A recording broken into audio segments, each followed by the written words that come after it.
L'insécurité est comme une cage sans barreaux. Tu ne la vois pas, mais tu la ressens chaque fois que tu veux avancer.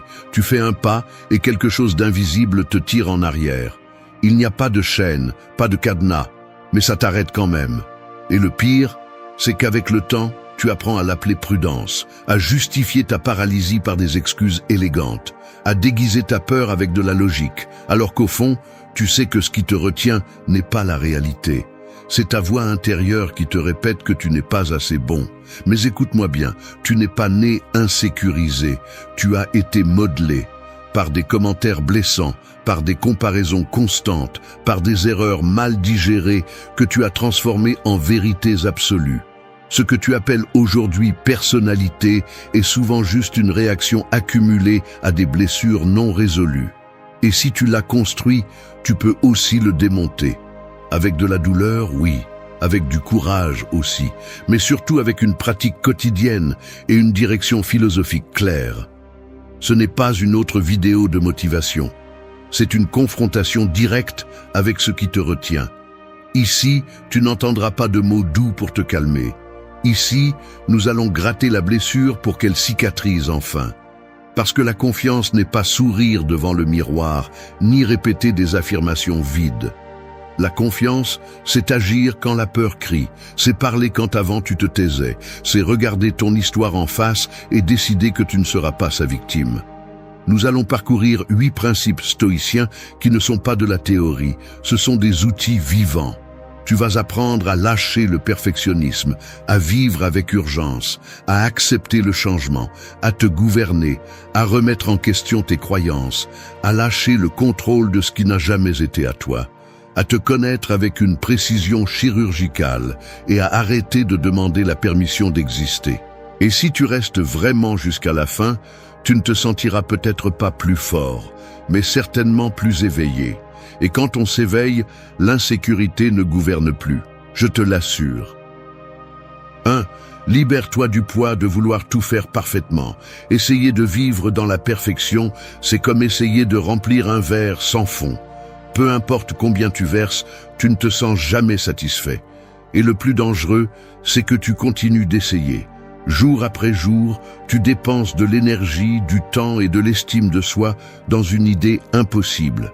Atteindre un niveau où tout est bien, où il n'y a pas d'erreur, où personne ne peut te pointer du doigt. Mais cela n'existe pas, et plus tôt tu l'acceptes, plus vite tu te libéreras. Le besoin de tout faire parfaitement ne vient pas du désir de bien faire les choses, il vient de la peur. Peur du jugement, peur de l'échec, peur de ne pas être à la hauteur. Tu le déguises en responsabilité, en engagement, en standard élevé, mais ce n'est rien de plus qu'une façon sophistiquée de te paralyser. Parce que si ce n'est jamais prêt, alors tu ne l'affrontes jamais. Tu ne le lances jamais. Tu ne te risques jamais à t'exposer. Tu ne reçois jamais de critiques. Tu ne perds jamais. Mais tu ne gagnes pas non plus. Parce que la perfection ne construit pas, elle retarde seulement. Les stoïciens ne parlaient pas de perfection. Ils parlaient de vertu. Et pour eux, la vertu était l'action avec intention, pas les résultats impeccables. Marc Aurèle se levait chaque matin sachant qu'il y aurait du chaos, des interruptions, des imprévus. Il ne cherchait pas des jours parfaits, il cherchait à faire ce qui est juste dans des jours imparfaits. Sénèque disait qu'il ne s'agit pas d'éviter la tempête, mais d'apprendre à naviguer à l'intérieur. Épictète enseignait que la seule chose que tu peux vraiment contrôler est ta réponse, pas comment tout se passe. Ce qui t'empêche d'avancer n'est pas que tu ne sais pas quoi faire, c'est que tu attends de te sentir 100% prêt. Mais tu ne le seras jamais. La confiance ne vient pas avant l'action, elle vient après. Agir est ce qui entraîne la sécurité, pas l'inverse. Et si tu continues d'attendre que tout soit en ordre, tout ce que tu feras est de retarder ta croissance. Tandis que tu continues à peaufiner les détails pour ne pas échouer, d'autres moins préparés sont déjà en train d'apprendre parce qu'ils essaient. Ton insécurité ne disparaît pas avec plus de planification, elle se dissout dans la pratique. Et pratiquer implique des erreurs. Cela implique de se salir. Cela implique de regarder quelque chose que tu as fait et de penser « je peux faire mieux », mais de le dire après l'avoir fait, pas avant. Parce que personne ne développe de confiance dans la théorie. La confiance naît lorsque tu fais quelque chose qui te fait peur et que tu découvres que tu es toujours en vie, que cela ne t'a pas détruit, que tu peux t'améliorer et que tu ne dépends plus de la peur pour avancer. Arrête de construire des châteaux en l'air et commence à construire du caractère. Arrête de planifier des lancements parfaits et commence à lancer. Arrête de chercher des conditions idéales et commence à agir dans des conditions réelles. Parce que c'est ainsi que se forgent ceux qui ont confiance en eux, non pas en attendant que tout soit en leur faveur, mais en entraînant leur pouvoir même quand rien ne l'est. Fais le mal, mais fais-le. Et ensuite, fais le mieux, mais fais-le. Parce que chaque fois que tu agis sans attendre la perfection, tu deviens plus fort. Et chaque fois que tu attends le moment parfait, tu deviens plus faible. Lâche prise sur le perfectionnisme, parce que ce n'est pas synonyme d'excellence, c'est synonyme de peur élégante. Et tu n'es pas ici pour vivre dans la peur, tu es ici pour te défier. C'est ainsi que se construit la véritable confiance, non pas quand tout est parfait, mais quand tu décides d'avancer, même quand ce n'est pas le cas. 2. Vis avec urgence, pas avec peur d'échouer. La plupart des gens vivent comme s'ils avaient un contrat invisible avec le temps, comme s'il existait une clause secrète qui leur garantissait une autre chance, une autre décennie, une autre excuse. Ils se déplacent comme celui qui marche sur un tapis roulant qui ne s'arrête jamais, mais croient qu'ils peuvent descendre quand ils le souhaitent. Et un jour, sans prévenir, ce tapis s'arrête, sans faire de bruit, sans demander la permission. Et c'est là, dans cette coupure soudaine, que beaucoup ouvrent les yeux pour la première fois.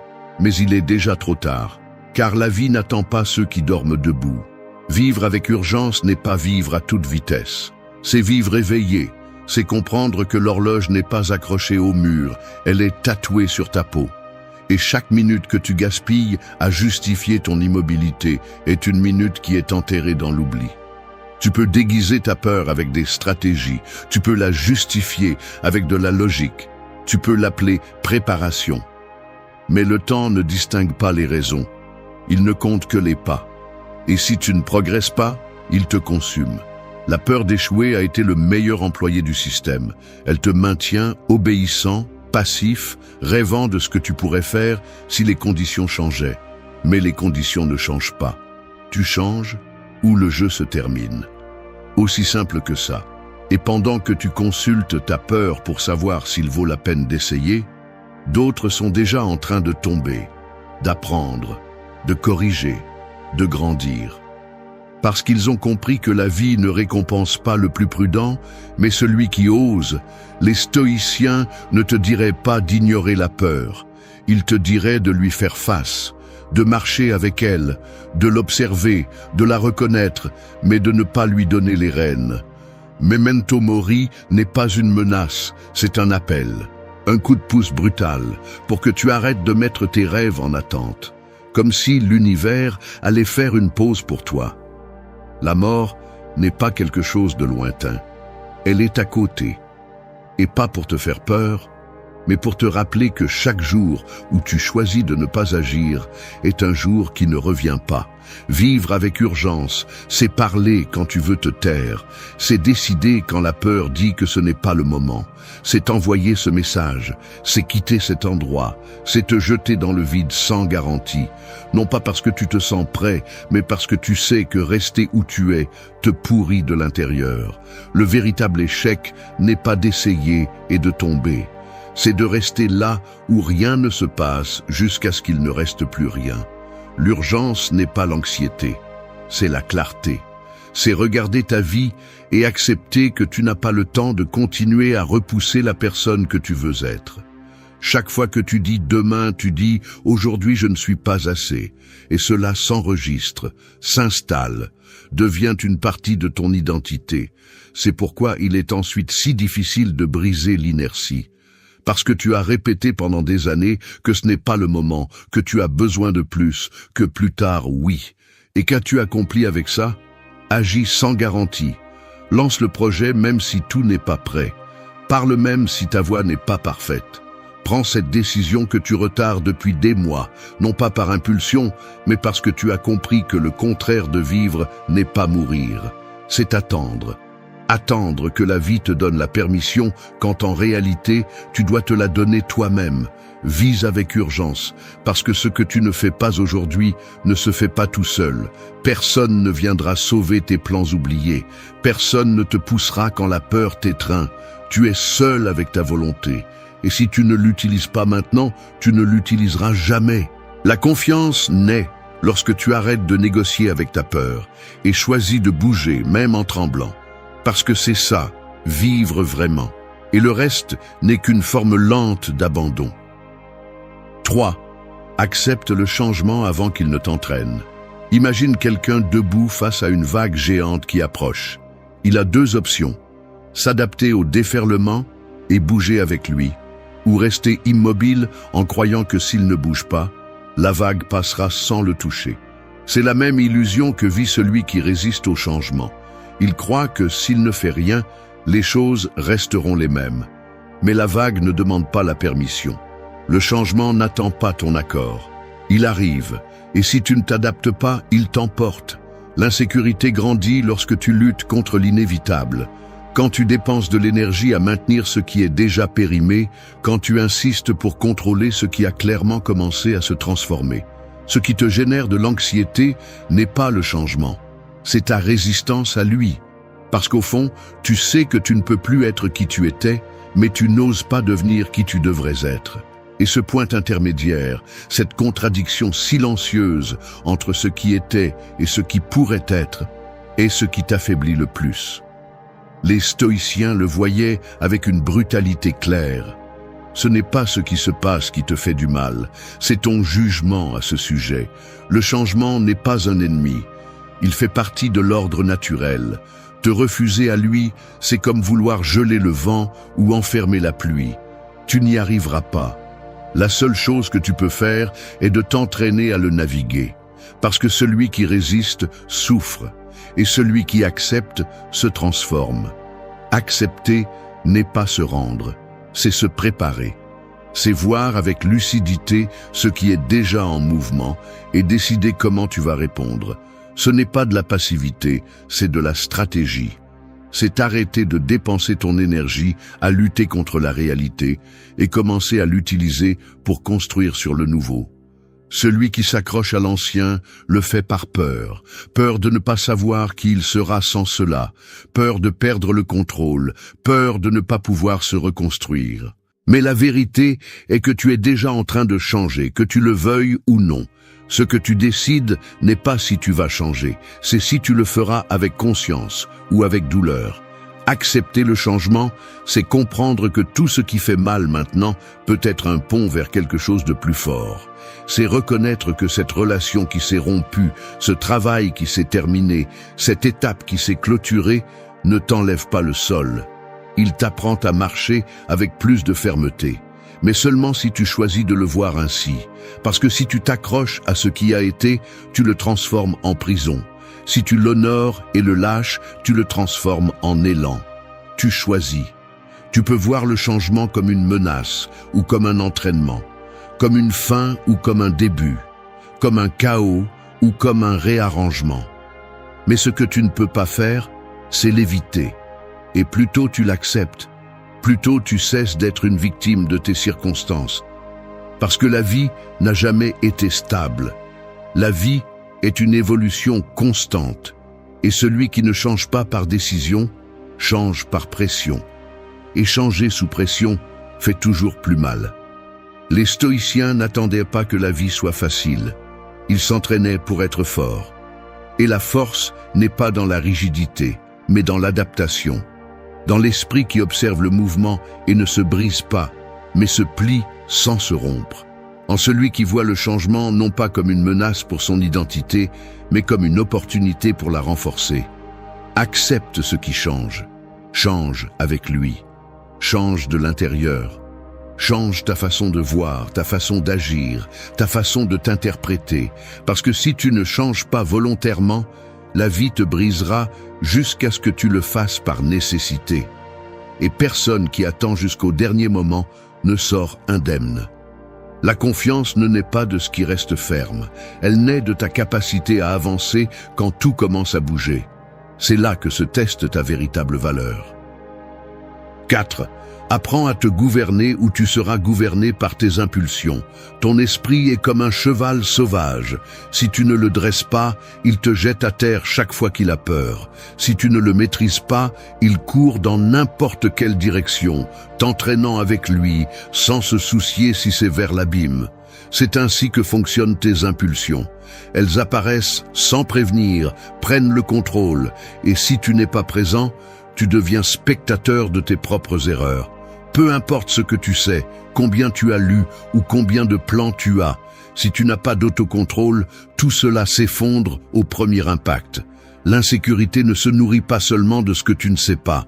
Elle grandit aussi quand tu ne peux pas te faire confiance, quand tu sais qu'au fond, tu vas céder à l'émotion du moment, que tu diras ce que tu ne voulais pas dire, que tu feras ce que tu as juré de ne pas répéter, que tu fuiras quand tu devrais rester plus que jamais. Et cela détruit la confiance en soi, parce que la confiance naît de la cohérence. Savoir que tu peux compter sur toi-même, même au milieu du chaos, que tu ne te trahiras pas, que tu te soutiendras. Les stoïciens n'étaient pas des hommes de pierre, ils ressentaient tout ce que tu ressens. Colère, tristesse, peur, désir. La différence est qu'ils ne se soumettaient pas à cela. Ils l'observaient, ils l'étudiaient, ils le laissaient passer. Épictète disait que ce n'est pas ce qui se passe qui t'affecte, mais comment tu réagis. Et si tu réagis sans te gouverner, alors celui qui commande n'est pas toi. C'est ta blessure, ton ego, ta frustration. Et chaque fois que tu cèdes, tu renforces l'idée que tu n'as pas le contrôle. Tu te diminues devant toi-même. Te gouverner n'est pas réprimer. Il ne s'agit pas de nier ce que tu ressens. Il s'agit de ne pas laisser cela décider pour toi. L'émotion apparaît, tu la ressens, tu la reconnais, mais c'est toi qui décides, pas elle. La différence entre celui qui se maîtrise et celui qui se détruit est dans cette seconde de pause entre l'impulsion et l'action. Ce moment où tu peux choisir si tu réagis ou si tu réponds, si tu cries ou si tu respires, si tu attaques ou si tu comprends. Cette pause est du pouvoir, et ce pouvoir se travaille. Celui qui ne se gouverne pas devient esclave de ses humeurs. Aujourd'hui, il se lève motivé, et il agit. Demain, il se sent fatigué, et il abandonne. Après-demain, il se sent blessé, et il attaque. Il vit comme une marionnette émotionnelle, et puis il se demande pourquoi il ne se fait pas confiance. Il ne fait pas confiance parce qu'il ne se soutient pas, parce qu'il ne se respecte pas dans l'action, parce que ses paroles et ses actes ne sont pas alignés. Et cela se remarque, cela se ressent, cela se traîne. Te gouverner, c'est faire ce que tu as dit que tu ferais, même si tu n'en as pas envie. C'est rester sur le chemin quand l'émotion te crie de sortir. C'est rester ferme quand tout en toi demande à abandonner. Parce que c'est là, juste là, que le caractère se forge. Pas dans ce que tu fais quand tu te sens bien, mais dans ce que tu fais quand tu n'as pas de force, mais que tu choisis de te soutenir. Les stoïciens savaient que le vrai pouvoir n'est pas de dominer les autres, mais de se dominer soi-même. Que la plus grande victoire n'est pas gagnée à l'extérieur, mais à l'intérieur. Que celui qui gouverne son esprit peut traverser n'importe quelle tempête. Et celui qui ne le fait pas se brise à la première brise. Si tu veux avoir confiance en toi, commence à te gouverner. Parce que le respect de soi ne s'obtient pas par des affirmations, il se construit par des actes. Et si ce n'est pas toi qui es aux commandes, alors quelqu'un d'autre l'est. Cela peut être ta peur, ta colère, ta paresse, mais ce n'est pas toi. Et tant que cela ne change pas, l'insécurité continuera à gagner. Alors prends le contrôle, pas quand tu te sens prêt, prends-le maintenant. Parce que si ce n'est pas toi qui dirige ta vie, tu seras emporté par tout ce que tu ne contrôles pas. Et ce n'est pas vivre, c'est simplement réagir. 5. Brise les croyances qui te rendent faible. Vivre accroché à des croyances limitantes, c'est comme habiter une maison avec un plafond très bas. Peu importe combien tu grandis à l'intérieur, tôt ou tard, tu vas te cogner la tête contre quelque chose que tu as laissé là. Et le pire n'est pas le coup. Le pire, c'est que tu commences à te baisser par habitude. Tu apprends à marcher courbé pour ne pas déranger le plafond, même si cela signifie te trahir. Et avec le temps, tu oublies que tu pouvais être debout. L'insécurité personnelle, souvent, ne vient pas de ce qui te manque. Elle vient des idées fausses que tu as accumulées sur toi, des phrases que tu as entendues quand tu étais enfant, des étiquettes que d'autres t'ont collées et que tu as adoptées sans questionner. Je ne suis pas assez, je n'ai pas ce qu'il faut, je me trompe toujours, ce n'est pas pour moi. Tu répètes ces phrases comme si elles étaient des vérités absolues, mais elles ne le sont pas. Ce sont des idées qui sont devenues des barreaux mentaux. Et tu as vécu dans cette cellule pendant des années. Les stoïciens savaient que tout changement externe commence dans l'esprit, que personne ne peut avancer avec assurance si son esprit est programmé pour reculer.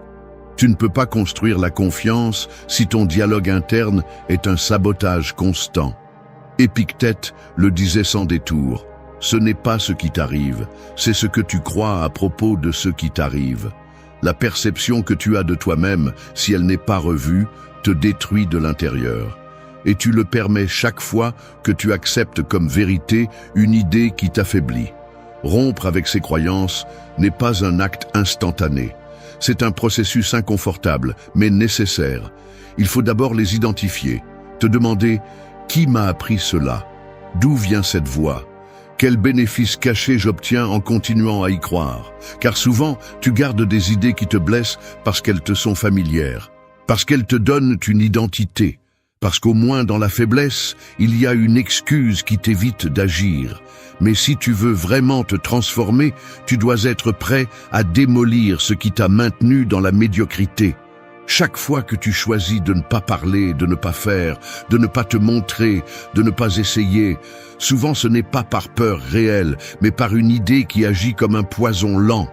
Une voix qui dit « Tu ne peux pas, ce n'est pas pour toi, tu vas échouer ». Cette voix n'est pas toi, c'est un écho, un résidu d'autres qui n'ont pas non plus osé. Mais tu n'as pas à hériter de cette lâcheté. Tu peux être celui qui brise la chaîne. Questionne tout ce qui t'affaiblit. Mets-le sous la loupe. Si une croyance ne te pousse pas, tu n'en as pas besoin. Si une idée ne te renforce pas, laisse-la partir.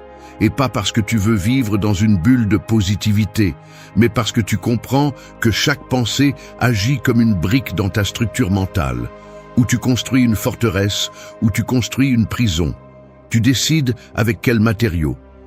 Les stoïciens ne se définissaient pas par ce que les autres leur disaient. Ils se définissaient par leur vertu, par leur capacité à raisonner, par leur discipline. Et cette identité était inébranlable parce qu'ils la construisaient chaque jour de l'intérieur. Tu peux faire la même chose. Mais d'abord, tu dois être prêt à trahir la version faible de toi que tu as nourrie. Pas avec haine, mais avec détermination. Pas avec des cris, mais avec conscience. Rompre avec une croyance limitante, c'est comme ouvrir une porte qui a toujours été fermée. Non pas parce que tu n'avais pas la clé, mais parce que quelqu'un t'a convaincu qu'elle était scellée. Aujourd'hui, tu peux tourner la poignée. Tu peux regarder et voir tout ce qui se trouve à l'extérieur de cette pièce sombre où tu t'es habitué à vivre. Et si tu oses traverser, tu verras que ce n'était jamais la réalité qui t'arrêtait. C'était toi, obéissant à des idées qui n'ont jamais mérité d'avoir du pouvoir sur toi. 6. Lâche prise de ce qui n'a jamais dépendu de toi.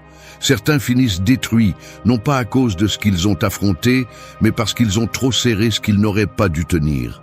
Comme celui qui saisit fermement une poignée de sable, croyant que plus il presse, plus il sera sûr entre ses doigts. Mais c'est le contraire qui se produit. Plus il serre fort, plus ils le perdent rapidement. C'est ainsi que fonctionnent beaucoup de choses dans la vie. Plus tu essaies de les forcer, plus elles t'échappent, parce qu'elles n'ont jamais été à toi pour les contrôler, juste pour accepter, observer et lâcher prise quand c'est nécessaire. Le besoin de tout contrôler est une réponse à la peur. Peur du chaos, de l'incertitude, que les choses ne se passent pas comme tu l'imaginais. Alors tu essaies de planifier chaque pas, de deviner chaque réaction, de calculer chaque issue possible. Mais dans cette tentative désespérée d'avoir des certitudes, tu te fragmentes, parce que la seule chose que tu peux vraiment contrôler est en toi. tes pensées, tes actions, ta réponse à ce qui se passe. Tout le reste est emprunté, temporaire, mobile et souvent imprévisible. Les stoïciens parlaient de la dichotomie du contrôle comme d'un principe fondamental. Distinguer clairement ce qui est entre tes mains et ce qui ne l'est pas. Ce discernement ne te fait pas seulement économiser de la souffrance, il te libère. Parce que lorsque tu comprends que tu ne peux pas contrôler l'opinion des autres, tu arrêtes d'essayer de plaire. Quand tu comprends que tu ne peux pas empêcher les autres de changer, tu arrêtes de résister au mouvement naturel de la vie. Quand tu acceptes que le résultat final n'est pas garanti, tu apprends à valoriser l'effort, pas la récompense. L'insécurité naît lorsque tu places ta valeur dans des facteurs externes. Si tu es approuvé, tu as de la valeur. Si ça marche, tu es utile. Si on te répond comme tu l'espères, tu te sens en sécurité. Mais cela te rend otage de l'instabilité. Et tout ce qui dépend de conditions en dehors de toi peut disparaître à tout moment. Que se passe-t-il alors avec toi quand cela disparaît? Tu t'effondres? Te redéfiniras-tu chaque fois que quelque chose change? Si tu ne lâches pas cette illusion de contrôle, ton identité dépendra toujours de l'environnement. Lâcher prise n'est pas se résigner.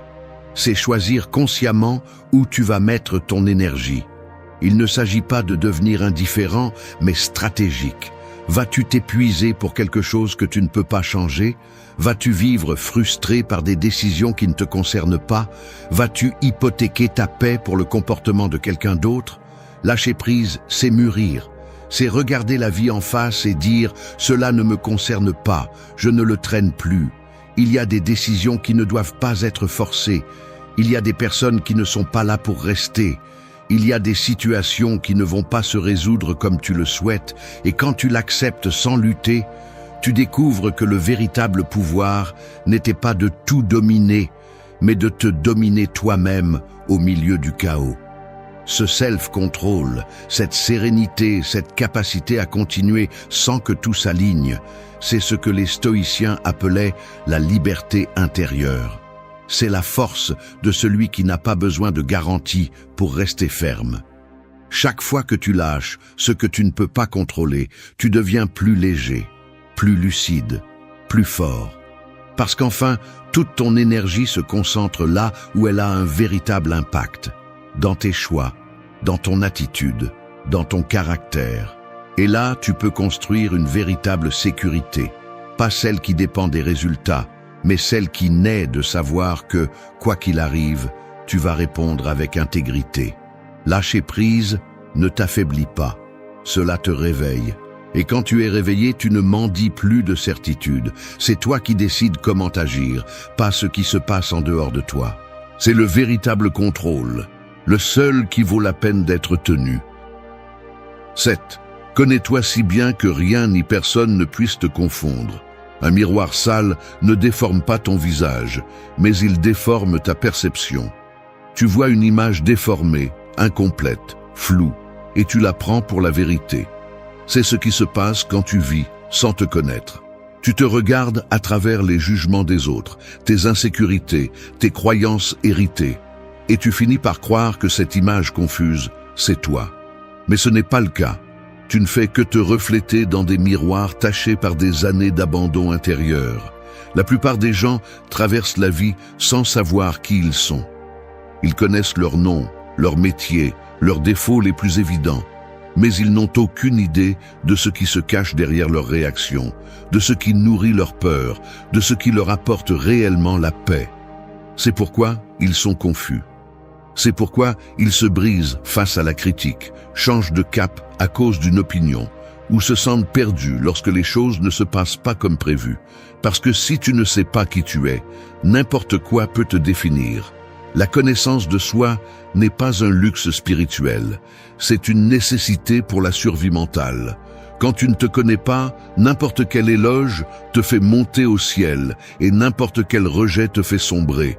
Tu es malléable, influençable, fragile face à l'environnement. Mais quand tu te connais vraiment, quand tu sais quels principes te soutiennent, quelles valeurs te définissent, quelles blessures tu es encore en train de guérir, tu ne vacilles plus à chaque coup de vent. Tu peux écouter tout le monde sans tout absorber. Tu peux te tromper sans te détruire. Tu peux être seul sans te sentir perdu. Les stoïciens voyaient la connaissance de soi comme la base de la vertu. Marc Aurèle n'écrivait pas ses méditations pour impressionner les autres. Il les écrivait pour se rappeler qui il était, pour ne pas se laisser tromper par le pouvoir, par le bruit extérieur, par ses propres émotions. Parce que même au milieu de son empire, il comprenait que le terrain le plus difficile à gouverner était soi-même. Et sans clarté intérieure, tout le reste s'effondre. Te connaître implique de te regarder sans filtre, non pas avec jugement, mais avec honnêteté. Reconnaître tes schémas, savoir quel type de mots te blesse et pourquoi. Comprendre pourquoi tu réagis comme tu réagis. Quel manque tu essaies encore de combler, quel type d'approbation tu cherches encore sans t'en rendre compte. C'est inconfortable, mais nécessaire, parce que tant que tu ignores ces parties de toi, tu continueras à être manipulé par elles. Et il ne s'agit pas de te coller des étiquettes ou de te définir de manière rigide.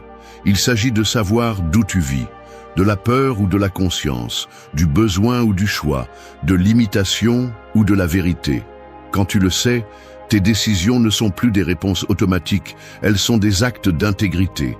Tu ne fais plus par habitude, tu fais par intention. Et ça change tout. L'insécurité ne s'élimine pas toujours, elle se dissout dans la clarté. Parce que quand tu te connais, tu sais quand tu agis à partir d'une blessure et quand tu agis à partir d'un choix. Tu sais quand te taire est sage et quand c'est lâche. Tu sais quand avancer est une évolution et quand c'est une fuite. Cette capacité de distinction ne te vient pas de l'environnement. Elle te vient de l'habitude de t'observer, de te questionner et de te renforcer. Le monde va toujours essayer de te définir. Il va te coller des étiquettes, te comparer, exiger que tu t'adaptes. Mais si tu as une image claire de toi, tu n'as pas besoin de t'adapter.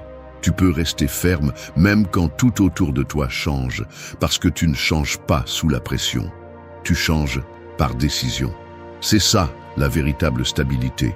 Non pas celle qui se maintient à l'extérieur, mais celle qui se cultive à l'intérieur. Connais-toi avec la même précision que les autres te jugent. Sois ton meilleur allié, pas ton saboteur. Parce que si tu ne sais pas qui tu es, n'importe qui te le dira. Et si tu le crois, tu te perdras.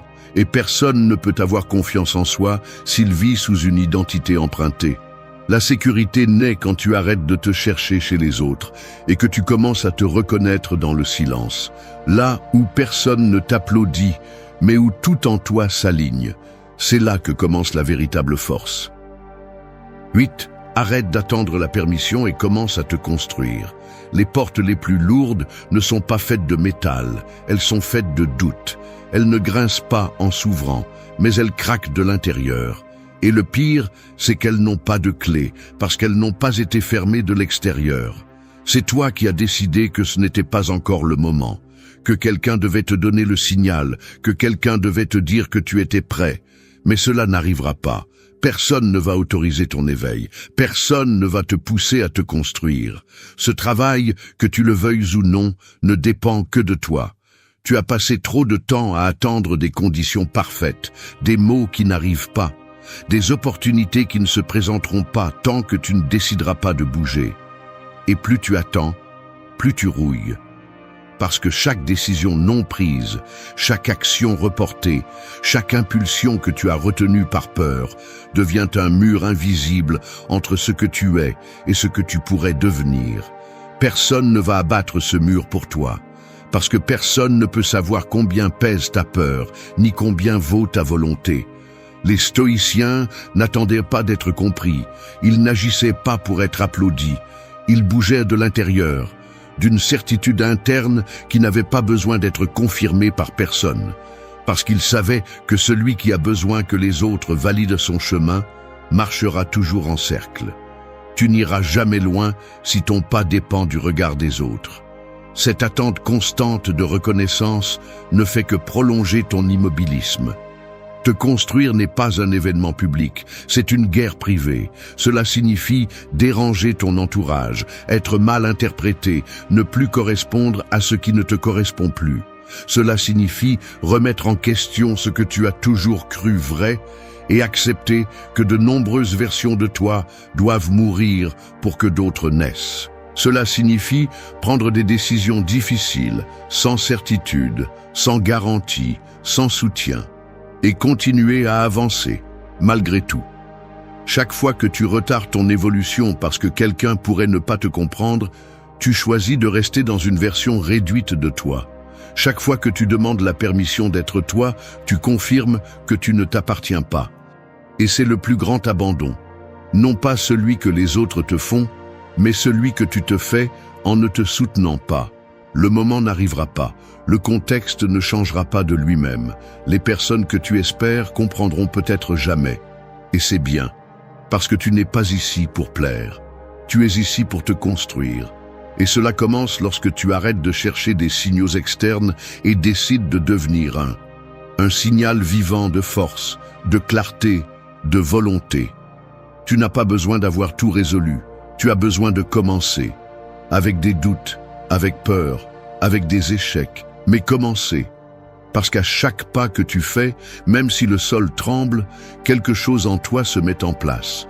Et plus tu avances, plus tu comprends que la permission n'a jamais été le problème. Le problème était de croire que tu en avais besoin. La porte a toujours été ouverte. La question est, combien de temps vas-tu encore rester à regarder, en attendant que quelqu'un te dise que tu peux la franchir? Parce que personne ne le fera. Non pas parce qu'ils ne se soucient pas, mais parce qu'ils ne le doivent pas. Cette décision est à toi. Et le moment, si tu ne l'avais pas encore compris, est déjà arrivé. Le moment est maintenant. Et tu n'as plus d'excuses. Tu as seulement le chemin. Et si tu choisis de faire le pas, qu'il soit ferme, qu'il soit à toi, et qu'il soit le premier d'une vie où tu arrêtes de demander la permission d'exister. Merci d'être resté jusqu'à la fin de la vidéo. Si vous avez tout vu, commentez « Je suis stoïcien » comme notre signe secret, indiquant que vous êtes un véritable apprenant du stoïcisme. N'oubliez pas de vous abonner et de liker la vidéo. Parfois, on ne te brise pas avec des cris, on te brise avec de l'indifférence. Ce n'était pas une dispute qui t'a détruit, c'était ce silence plein d'absence, alors que tu attendais encore un signe. Et là, tu as compris quelque chose qui fait mal, mais qui libère. Celui qui te valorise vraiment ne te fait pas mendier pour le respect. Il y a des gens qui ne partent pas en claquant la porte, ils partent en restant. Ils restent en occupant de l'espace sans âme, ils restent quand ils ne sont plus là. Et toi, par peur de lâcher prise, tu es resté aussi. Jusqu'à ce qu'un jour, au milieu de tout ce bruit émotionnel, quelque chose en toi s'éteint. Et c'est là que tout commence. Parce que guérir n'est pas toujours crier que tu vas bien. Parfois, guérir, c'est fermer la porte et ne pas la laisser entr'ouverte. C'est répondre par le silence, non pas parce que tu n'as rien à dire, mais parce que tu ne veux plus te fatiguer avec ce qui ne change pas. C'est te regarder dans le miroir et dire « ça suffit ». Non pas de la colère, mais de la dignité. Ce n'est pas une vidéo de plus, ce n'est pas une liste de belles phrases, ni une collection d'idées à partager sur les réseaux sociaux. C'est un rappel brutal, direct et nécessaire.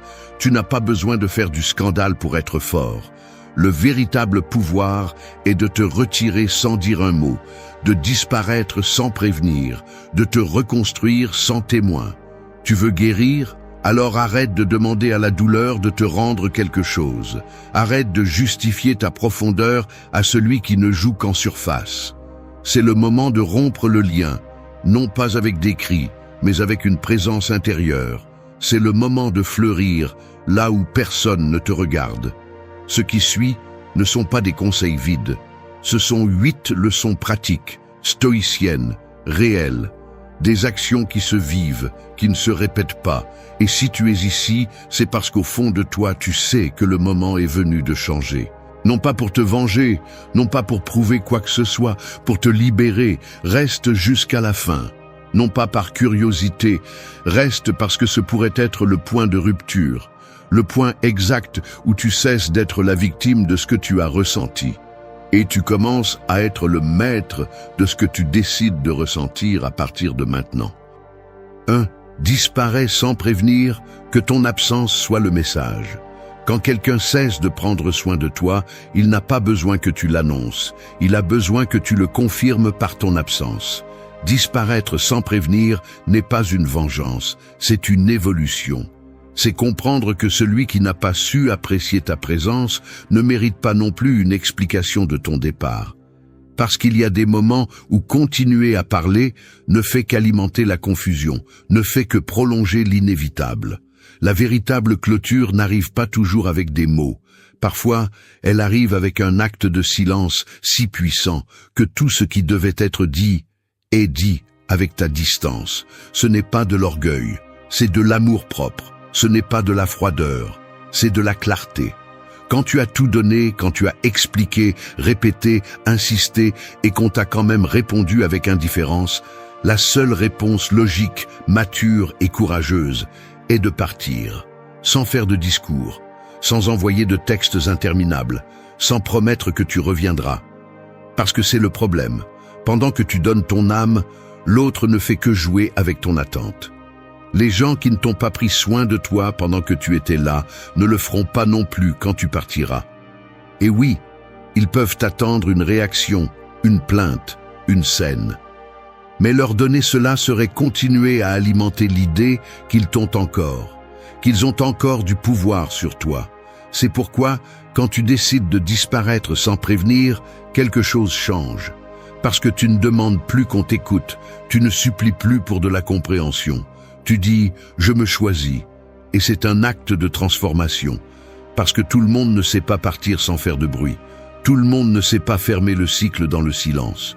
Tout le monde ne supporte pas l'écho de son absence. Mais toi, tu peux, parce que dans ce vide que tu laisses, l'autre commence à remarquer ce qu'il a perdu. Non pas parce que tu le dis, mais parce que tu n'es plus là. Parce que ta présence était plus précieuse que ce qu'on t'a fait croire. Tu n'as pas besoin de partir avec de la haine, ni avec du drame. Pars simplement. Pars avec respect pour toi-même. Pars avec la certitude que ton énergie ne mérite pas d'être donnée à celui qui ne sait pas quoi en faire. Et si ça fait encore mal, si tu te demandes encore si tu as fait ce qu'il fallait, répète-toi ceci. L'amour ne fait pas mal. Ce qui fait mal, c'est de tenir à tout prix ce qui est déjà cassé. Et tu sais ce qui est le plus libérateur? Quand tu pars sans prévenir, tu ne t'éloignes pas seulement de l'autre, tu te rapproches aussi de toi. Tu commences à te rappeler qui tu étais avant de donner autant, avant de t'oublier pour soutenir des liens qui t'épuisaient. Parce que parfois, ce n'est pas l'autre qui te détruit, c'est toi qui restes trop longtemps, là où il n'y a plus rien. Disparaître sans prévenir n'est pas fuir, c'est lâcher prise, c'est renoncer au rôle de victime. C'est le moment où tu décides que tu ne vas plus agir comme si tout allait bien. C'est regarder dans le miroir et dire « je ne reste plus là où on ne prend pas soin de moi ». Et si ça dérange, si ça confond, tant pis. Parce que parfois, le plus grand acte d'amour-propre n'est pas de rester pour lutter, c'est de se retourner et de ne pas regarder en arrière. Ton absence n'a pas besoin de sous-titres, qu'elle parle d'elle-même, qu'elle résonne, qu'elle pèse. Parce que celui qui t'a ignoré comprendra dans le silence ce qu'il n'a pas voulu voir quand tu étais là. Et ça, crois-moi, sera ton message le plus clair. 2. Ferme la porte à celui qui ne frappe que lorsqu'il en a besoin. Il y a des portes qu'il ne faut pas laisser entr'ouvertes, parce que pendant que tu es là, en attente que quelqu'un revienne avec une véritable intention, ils ne reviennent que lorsqu'ils manquent de quelque chose, lorsqu'ils en ont besoin, lorsque leur confort est menacé. Ce n'est pas de l'amour, c'est une habitude. Ce n'est pas de l'intérêt pour toi, c'est le besoin de quelque chose que tu offrais. Et si tu ne le comprends pas à temps, tu finiras par répéter le même cycle déguisé en espoir. Ferme la porte, pas avec haine, avec certitude, parce que celui qui entre et sort à sa guise ne respecte pas l'espace, ne valorise pas l'énergie, n'a aucune idée de l'usure qu'il provoque. Tu n'es pas un refuge temporaire, tu n'es pas là pour quand le monde les déçoit, tu n'es pas là pour combler des vides qui ne sont pas les tiens, tu es là pour partager, pas pour soutenir. Le problème est que tu as appris à justifier leurs allées et venues, à croire que le moindre petit geste était un signe de changement, que leur retour signifiait qu'ils avaient enfin compris ta valeur. Mais non. Ils ne frappent que parce qu'ils manquent de quelque chose, pas parce qu'ils se soucient de toi. Et pendant que tu ressens un minimum d'illusion, ils ne font que répéter la formule. Apparaître, prendre ce qu'ils veulent, disparaître. C'est pourquoi fermer la porte fait mal, parce que cela ressemble à de l'abandon. Mais en réalité, c'est te protéger. C'est dire, ça suffit.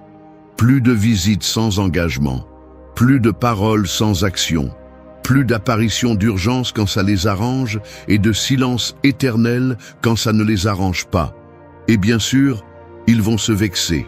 Ils vont dire que tu exagères, que tu es froid, que tu as changé. Oui, tu as changé. Tu as changé parce que tu n'es plus disposé à être la station de passage de personne.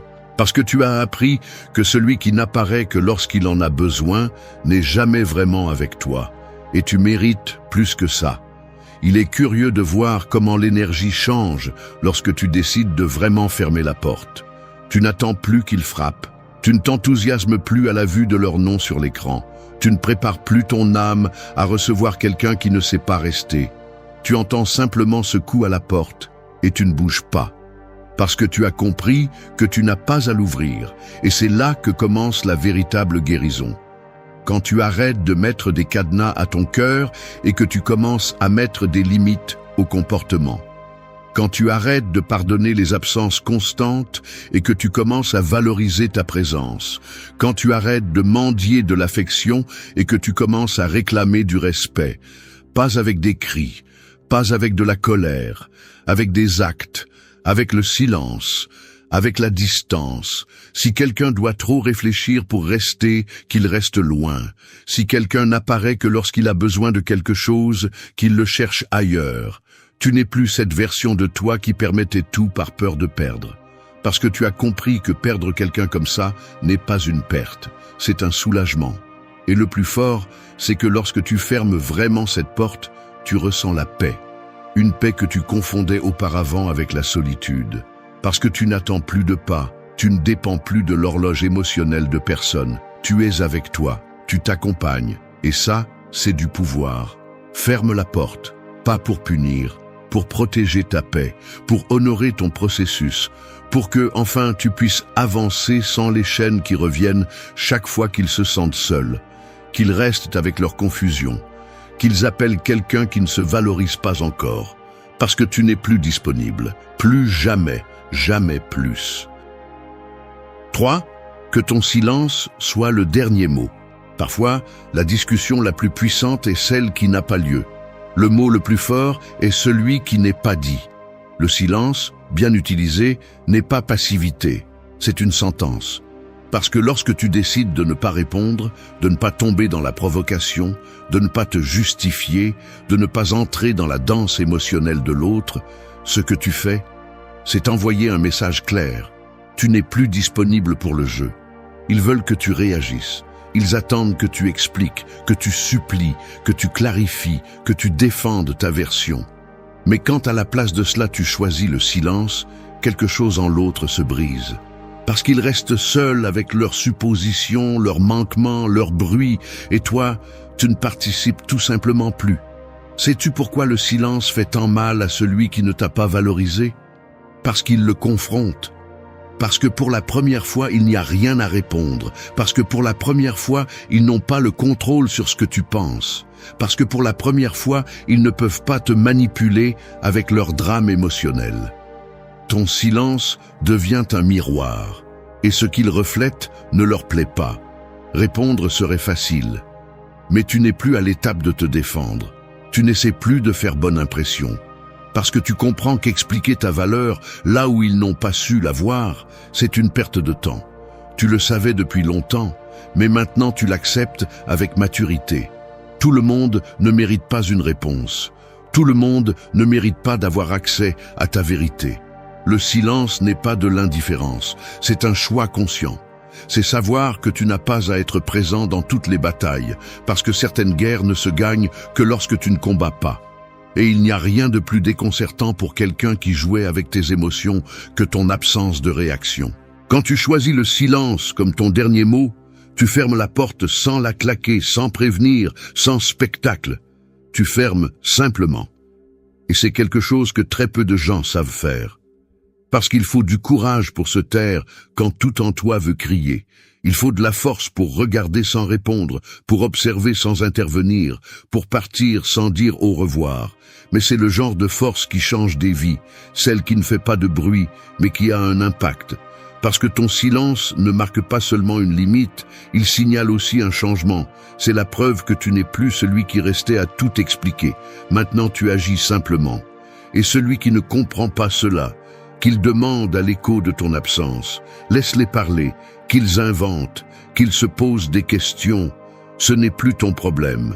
Ta seule responsabilité maintenant est ta paix, ton énergie, ton processus. Le reste, qu'il l'assume.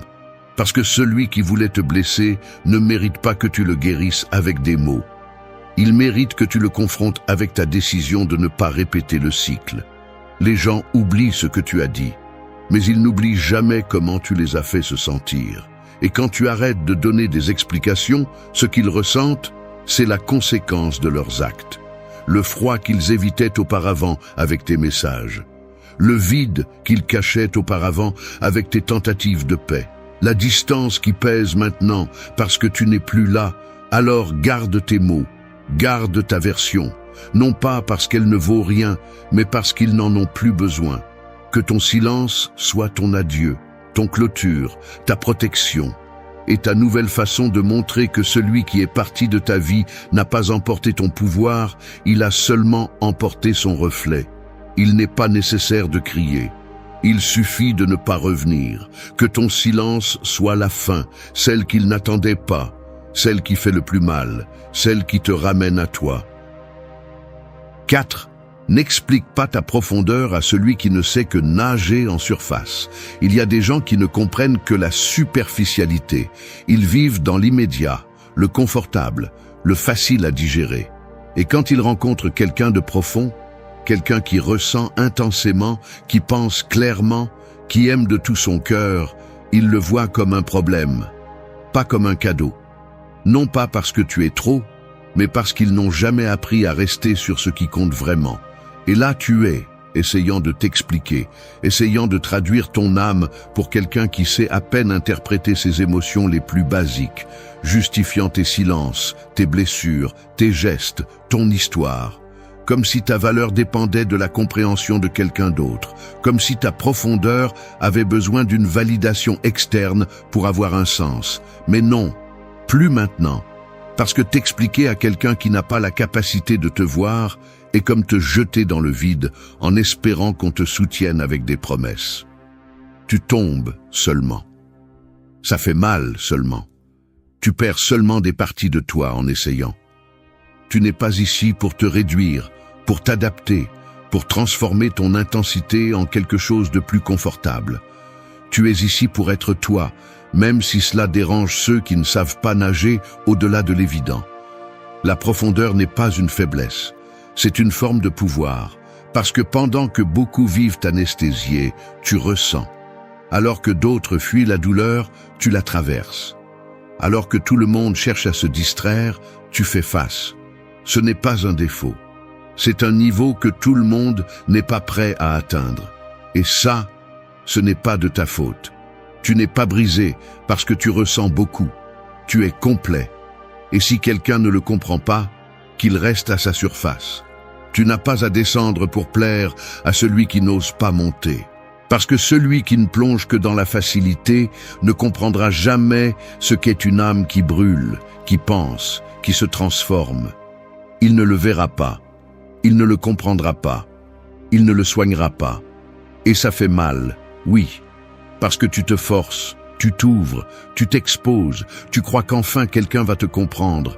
Et non, tu vois seulement comment tes mots rebondissent, comment ton silence dérange, comment ta présence devient un fardeau pour celui qui ne veut que la simplicité. Mais là est le signal. Si tu dois te transformer en quelque chose que tu n'es pas pour garder quelqu'un, alors tu n'es pas aimé, tu es toléré. Et c'est une forme lente de trahison. Alors arrête de te traduire, Arrête de te rabaisser. Arrête de demander à ceux qui se comprennent à peine eux-mêmes de te comprendre. Ta profondeur n'a pas besoin de justification. Elle a besoin d'espace. Elle a besoin de respect. Et surtout, elle a besoin de réciprocité. Ne te tais pas sur ce que tu es, mais n'essaie pas non plus de l'imposer. Reconnais-le seulement. Et entoure-toi de ceux qui marchent aussi vers l'intérieur.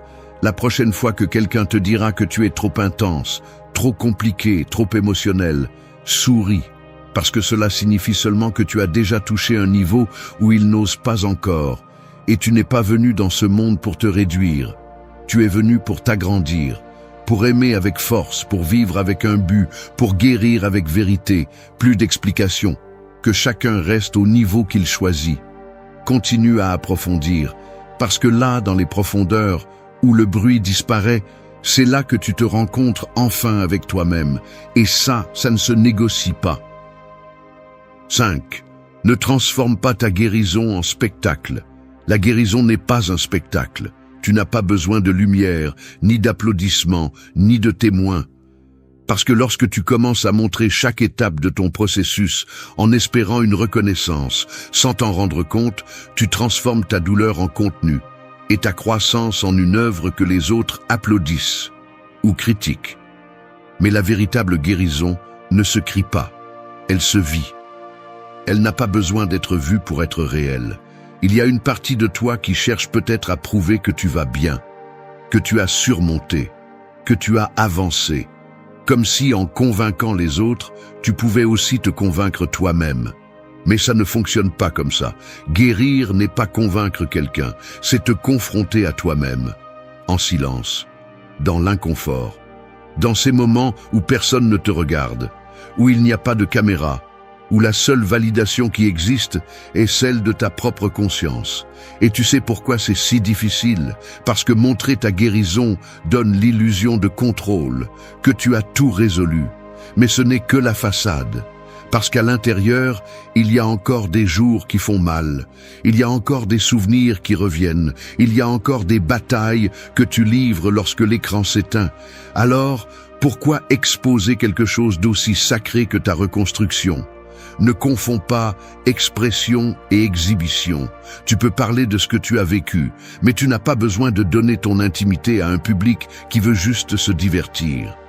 Ton processus n'est pas du contenu. Ta douleur n'est pas une inspiration pour ceux qui n'étaient pas là quand tout faisait mal. Guérir est trop profond pour être transformé en sujet de conversation légère. Quand tu fais de ta guérison un spectacle, tu ouvres la porte aux opinions, aux jugements, aux attentes. Et ça pèse, parce que tu es obligé de prouver que tu vas bien, même quand ce n'est pas le cas. Tu perds la liberté de rechuter, de pleurer, de t'arrêter, de changer de cap, parce que tu as déjà créé une version de toi que les autres applaudissent, et maintenant tu as peur de les décevoir. Mais tu n'es pas venu pour suivre le scénario de quelqu'un d'autre. Tu n'as pas besoin de montrer ta force tous les jours. Tu peux tomber, tu peux te briser, tu peux disparaître. Tu ne dois d'explication à personne, parce que guérir est un acte intime. Et seul toi sais ce qu'il a coûté d'arriver jusqu'ici. Seul toi connais la profondeur de ses blessures. Seul toi comprends ce que c'est que de se reconstruire à partir de zéro. Le silence, dans ce processus, est un médicament. Il t'éloigne du bruit. Il te protège du jugement. Il te permet d'écouter ce qui compte vraiment, ta voix intérieure. Et quand personne ne te regarde, quand il n'y a pas de like, ni de commentaires, ni d'attention, c'est là que se passe la réalité. Quand tu pleures sans avoir à dire pourquoi. Quand tu lâches sans avoir à expliquer. Quand tu avances sans avoir besoin de le prouver. Et ça, c'est du pouvoir. Pas celui de celui qui impressionne, mais celui de celui qui se transforme. Parce que ce qui est vrai n'a pas besoin de témoins, juste de cohérence, juste d'engagement, juste de présence avec toi-même. Tu n'as pas à dire au monde que tu es en train de guérir. Tu as juste à guérir, et le changement, tôt ou tard, parlera pour toi. Garde des parties de toi, non pas par honte, mais par respect. Parce que tout le monde ne mérite pas d'avoir accès à ton processus. Parce que certaines choses sont mieux comprises dans la solitude. Et parce que quand tu guéris vraiment, tu n'as plus besoin que le monde t'applaudisse. Il te suffit de te regarder dans le miroir et de voir que tu n'es plus qui tu étais, que maintenant, enfin, tu es libre. 6. Brise le lien dans ton âme, pas avec des mots. Toutes les chaînes ne font pas de bruit, certaines sont invisibles mais pèsent plus que l'acier. Tu es loin de cette personne, tu ne lui parles plus, tu ne la vois plus, mais elle est toujours là, dans ton esprit, dans ta poitrine, dans tes pensées les plus silencieuses, parce que le lien ne se brise pas quand tu pars. Il se brise quand tu arrêtes de le soutenir de l'intérieur. Tu peux effacer le numéro, supprimer les photos, t'éloigner physiquement, mais si en toi tu espères toujours qu'elle revienne, si tu répètes encore des conversations dans ta tête, si tu te demandes encore « et si ?», alors tu n'es pas vraiment parti. Et cela te retient, parce que même si tu ne le vois pas, tu continues à donner de l'énergie à ce qui n'existe plus. Rompre ce lien interne est une guerre silencieuse. On n'y parvient pas avec une phrase, ni avec une maturité finale, ni avec une dernière conversation pour lâcher prise en paix. Non. On y parvient le jour où, de l'âme, tu décides d'arrêter de porter ce qui n'est plus à toi. Le jour où tu en as assez de vivre en fonction de ce qui n'a pas été. Le jour où tu choisis de respirer sans le poids de cette histoire. Et cela ne se fait pas en parlant, cela se fait en ressentant, en pleurant, en acceptant, en reconnaissant que tu n'as pas besoin d'excuses pour guérir, que tu ne vas pas attendre qu'on te donne la permission de lâcher prise, que ce qui n'a pas été suffisant ne deviendra pas suffisant, peu importe combien tu l'idéalises. Et c'est là que commence le véritable processus, quand tu arrêtes de chercher des explications et que tu commences à reconstruire ton centre. Rompre le lien dans l'âme n'est pas de la haine, c'est de l'acceptation. C'est regarder le passé sans vouloir le modifier. C'est lâcher la fantaisie de ce qui aurait pu être et embrasser la réalité de ce qui a été. C'est arrêter de parler mentalement à celui qui n'est plus là. C'est faire la paix avec toi-même pour être resté si longtemps. C'est te pardonner d'avoir donné tant d'amour là où on ne savait pas le recevoir. Et non, ce n'est pas facile, parce qu'il y a une partie de toi qui s'accroche encore, qui croit encore que peut-être, si tu fais un peu plus, si tu attends un peu plus, si tu changes un peu plus, alors tout pourrait être différent. Mais ce n'est pas de l'amour, c'est de l'attachement. Et l'attachement te lie, il t'empêche d'avancer, il te fait vivre en pause. C'est pourquoi rompre le lien dans l'âme est un acte de courage. Il ne nécessite pas de témoins ni de mots qui sonnent bien. Il nécessite une décision brutale. Arrêter de revenir mentalement là où tu n'appartiens plus. Il nécessite du silence, oui, mais un silence chargé de conviction, un silence qui n'attend rien, qui ne projette pas, qui ne se souvient pas avec nostalgie, mais avec clarté. Et quand tu le fais, quand tu coupes vraiment ce fil interne, tu le sens. Tu sens comment le poids tombe, comment le souvenir ne fait plus aussi mal, comment tu ne cherches plus de signes, comment tu n'as plus besoin de regarder en arrière. Parce que le lien ne vit plus en toi, parce que enfin tu es complet sans cette histoire. Ne dis plus rien, ne répète pas le scénario, ne cherche pas à ce que l'autre comprenne. Le lien se brise quand tu décides de fermer le livre, pas la page, le livre, et de le ranger non pas avec rancœur, mais avec apprentissage, pour ne jamais revenir. 7. Observe depuis ta hauteur, ne descends pas pour te justifier. Il y a des moments où tu as envie d'expliquer tout, de dire « je n'étais pas comme ça, je voulais juste aider, j'ai aussi souffert ». Mais ne le fais pas, ne descends pas, ne te rabaisse pas, parce que celui qui veut comprendre a déjà compris, et celui qui ne veut pas le faire, même avec 1000 discours, ne le fera pas. Ta valeur ne se négocie pas dans la salle de jugement des autres. Elle se maintient depuis ton centre, en silence, ferme, haut. Te justifier est un piège. Il semble que tu éclaircis, mais en réalité tu donnes du pouvoir. Tu permets à quelqu'un d'autre d'avoir une voix sur ce que tu es, sur ce que tu as ressenti, sur comment tu as décidé de t'éloigner. Et le pire, tu supplies qu'il valide quelque chose qui était déjà réel pour toi. À quoi ça sert? Si tu as déjà tout donné, si tu as agi avec vérité, Pourquoi continuer à te battre pour la compréhension là où il n'y a que de l'ego? Il y a des gens qui ont besoin de te peindre en méchant pour pouvoir vivre en paix avec leurs décisions. Qui manipulent le récit pour ne pas se regarder dans le miroir. Qui t'accuse de froideur parce qu'ils n'acceptent pas que tu as posé des limites. Qui te traite d'égoïste parce que pour la première fois, tu t'es choisi. Et si tu descends pour donner des explications, pour justifier ton chemin, tu te mêles dans la boue qu'ils ont créée eux-mêmes. Tu n'es pas obligé de donner des raisons pour être parti. Tu n'as pas à expliquer pourquoi tu as fermé la porte, pourquoi tu es fatigué, pourquoi tu n'es plus disponible. Tu sais ce que tu as vécu, tu sais ce que tu as supporté, tu sais combien de fois tu as essayé de sauver quelque chose que toi seul soutenais. Alors, pourquoi maintenant tu m'en dirais la compréhension? Non, tu ne descends pas, tu observes. Depuis ta hauteur, depuis cet endroit où tu es arrivé après t'être brisé et t'être reconstruit sans que personne ne te voie. Non pas comme un acte de supériorité, mais de respect pour toi. Parce que tu n'es plus là pour te battre pour des espaces dans des cœurs qui n'ont jamais été un foyer.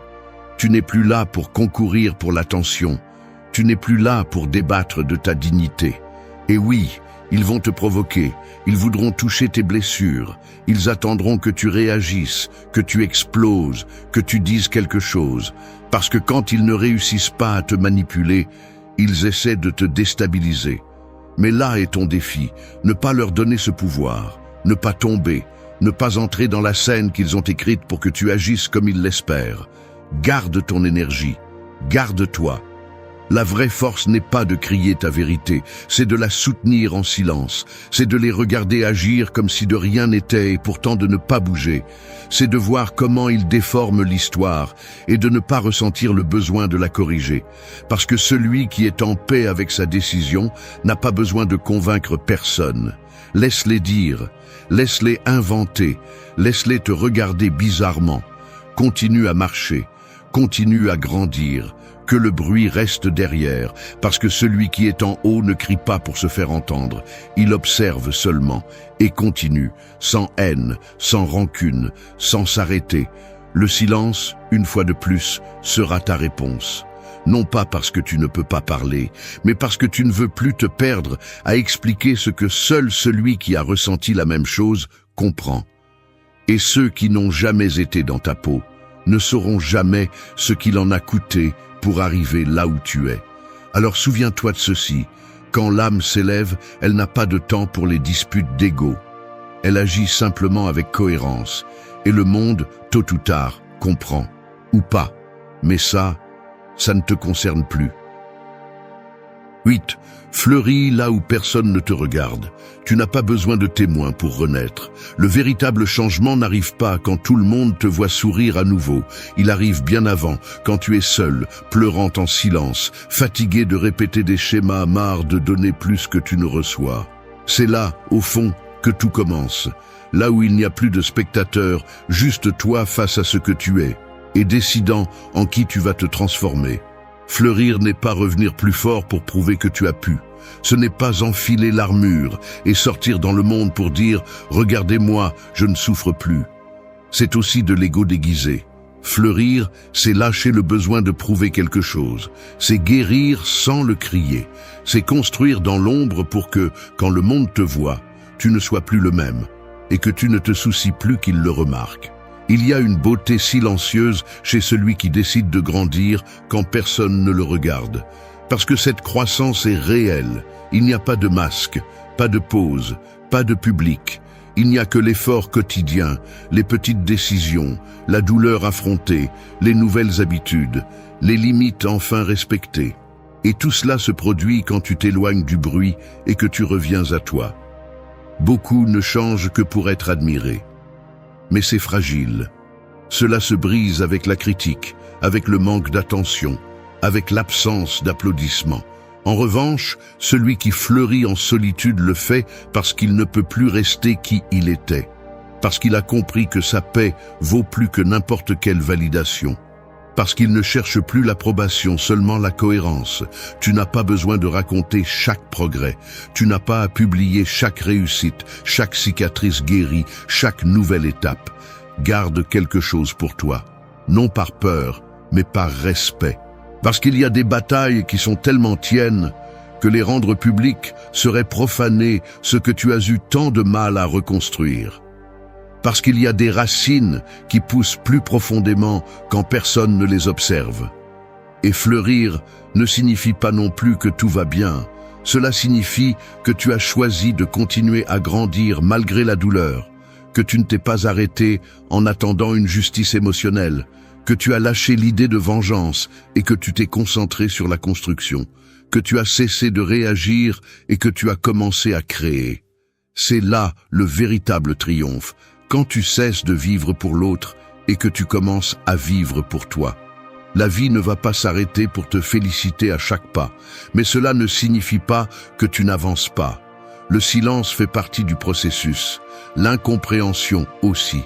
Tu apprendras à fleurir dans l'obscurité, parmi les questions sans réponse, parmi les adieux sans clôture, parmi les souvenirs qui font encore mal, mais qui ne dominent plus.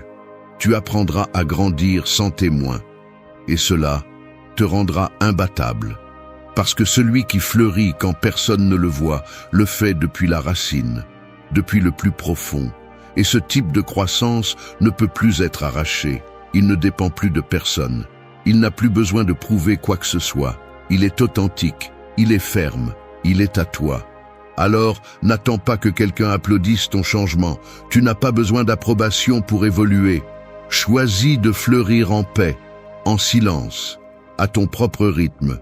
Et un jour, sans t'en rendre compte, tu te regarderas dans le miroir et tu ne reconnaîtras pas celui qui suppliait l'amour, celui qui se taisait par peur, celui qui se contentait de miettes. Parce que ce n'est plus toi. Tu es la version qui a éclos sans permission, sans spectateur, sans besoin de bruit. Et celle-là, sans aucun doute, est ta plus grande victoire. Merci d'être resté jusqu'à la fin de la vidéo. Si vous avez tout vu, commentez « Je suis stoïcien » comme notre signe secret, indiquant que vous êtes un véritable apprenant du stoïcisme.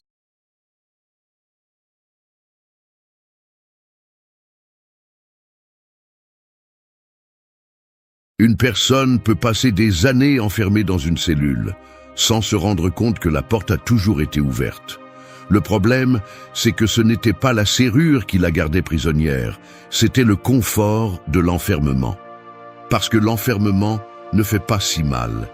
Il n'exige pas, il ne pousse pas, il te laisse là, immobile, rêvant de liberté, mais sans faire un pas vers elle. C'est ainsi que vit la majorité. Emprisonnés par des excuses, par des peurs héritées, par des mensonges qu'ils ont appris à répéter comme des vérités. Et c'est là que ça devient inconfortable. Personne ne va entrer dans cette cellule pour te sortir. Personne, pas ta famille, pas ton partenaire, pas le système, pas une vidéo motivante. Si tu attends que quelqu'un vienne te relever, tu vas continuer à attendre jusqu'à ce que la vie te glisse entre les doigts avec des soupirs et des justifications.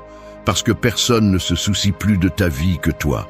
Et si même toi tu ne prends pas en charge, qui le fera ? Je ne te parle pas depuis la fantaisie. Je te parle depuis la réalité, crue, frontale, urgente. Ce n'est pas un discours pour te faire sentir bien. C'est pour que tu réagisses. Parce que pendant que tu attends du courage, il y a des gens qui, avec moins que toi, ont déjà commencé à construire leur sortie. Pendant que tu répètes que ce n'est pas le moment, d'autres, avec plus de peur que toi, avancent déjà. Et pas parce que c'est facile, mais parce qu'ils ont compris quelque chose d'essentiel. Soit tu te rends responsable de tout, soit tu avales le monde sans pouvoir réclamer quoi que ce soit. Cette vidéo est pour ça, pour briser ta cage mentale, pour faire éclater chaque excuse qui te maintient dans la même situation. Pas avec de jolies phrases, mais avec des principes stoïciens qui brûlent, qui poussent, qui réveillent. 8 vérités pour te confronter à toi-même. 8 façons de recommencer sans permission, sans attendre le signal parfait, sans dépendre de personne. Ce n'est pas une invitation gentille, c'est un défi. À vivre avec intention, à quitter la passivité, à devenir quelqu'un qui ne se cache plus derrière ce qui lui est arrivé. Parce que si après tout ça tu attends toujours un sauveur, alors tu n'es pas prêt. Mais si quelque chose en toi s'est agité en écoutant ceci, reste. parce que tu viens d'ouvrir la porte. Et cette fois, il n'y a pas de retour en arrière. 1. Personne ne va te sauver, alors lève-toi. Tu es né seul, tu vas mourir seul. Et tout ce qui se passe entre ces deux extrêmes est de ta responsabilité. Il n'y a pas de sauvetage, il n'y a pas de raccourci. Personne ne va arrêter sa vie pour te sortir de l'endroit où tu as décidé de rester. Personne ne va vivre pour toi. Personne ne va ressentir pour toi. Personne ne va assumer les conséquences de tes actes. Espérer que quelqu'un le fasse est une forme lente d'auto-abandon. Le temps passe, et chaque jour où tu cèdes le contrôle, chaque jour où tu n'agis pas, tu enterres tes possibilités. Ce n'est pas cruel, c'est réel. La vie ne demande pas si tu es prêt. La vie ne s'adapte pas à ton humeur. Elle ne s'arrête pas parce que tu es confus. Elle ne se montre pas clémente parce que tu as eu une enfance difficile, une trahison douloureuse ou un passé compliqué. La vie ne s'en soucie pas. Mais toi, tu devrais t'en soucier assez pour ne pas rester au sol. Lève-toi, sans discours, sans attendre que tout ait un sens, sans que personne ne te donne la permission. Parce que si tu ne le fais pas, tout ce qui vient après sera plus de la même chose. Inertie, plainte, frustration, parce que tu sais que tu peux faire plus, mais tu ne fais rien avec ça. Parce que tu sens qu'il y a quelque chose en toi qui veut sortir, mais tu préfères le taire. Parce que tu comprends que c'est ton moment, mais tu le laisses passer en espérant que la douleur se transforme en élan. Et ça ne va pas arriver. La douleur ne se transforme que lorsque tu bouges. Les gens peuvent t'écouter, te donner des mots, être là un moment. Mais ils ne peuvent pas prendre en charge ton histoire. Ils ne peuvent pas prendre de décision pour toi. Et si tu ne le fais pas, quelqu'un d'autre le fera. Un chef, un partenaire, une routine, une peur, une émotion. Quelqu'un ou quelque chose va prendre le contrôle et tu vas regarder ta vie se modeler sans ta participation active. Parce que si tu ne diriges pas, on te dirige. C'est comme ça que ça fonctionne. Le stoïcisme est action. C'est se lever sans excuse. C'est choisir la discipline sur le désir, le caractère sur l'émotion. C'est regarder ton reflet avec sincérité et te demander si aujourd'hui tu as fait quelque chose qui te rapproche de la personne que tu dis vouloir être. Si la réponse est non, alors ne continue pas à justifier ce que tu repousses clairement. Tu n'as pas besoin d'être prêt. Tu as besoin de bouger. Tu as besoin de décider. Tu as besoin de prendre le contrôle, même si ta voix tremble, même si tu as du mal à respirer, même s'il n'y a personne d'autre pour pousser avec toi. Le respect ne se demande pas. Il se construit. Personne ne va te donner de validation si tu t'es rendu toi-même. Personne ne va faire confiance à quelqu'un qui vit d'excuses. Personne ne va parier sur quelqu'un qui ne parie pas sur lui-même. Et si ça fait mal, tant mieux. Que ça fasse mal. Mais que ça ne t'arrête pas. La douleur n'est pas une raison pour s'arrêter. C'est une raison pour continuer. Alors lève-toi. Parce que rester en bas, c'est te trahir. Parce que le monde ne va pas t'attendre. Parce qu'il est déjà trop tard pour continuer à agir comme si ta vie était la responsabilité des autres. Parce que maintenant tu le sais. Et quand tu sais, tu ne peux plus regarder ailleurs. Parce que tu peux continuer à le nier. Ou tu peux te lever aujourd'hui et commencer à écrire ton histoire à partir de zéro, avec force, sans pitié, sans permission. Tu décides, mais fais-le debout. 2. Arrête de négocier avec ton esprit, agis.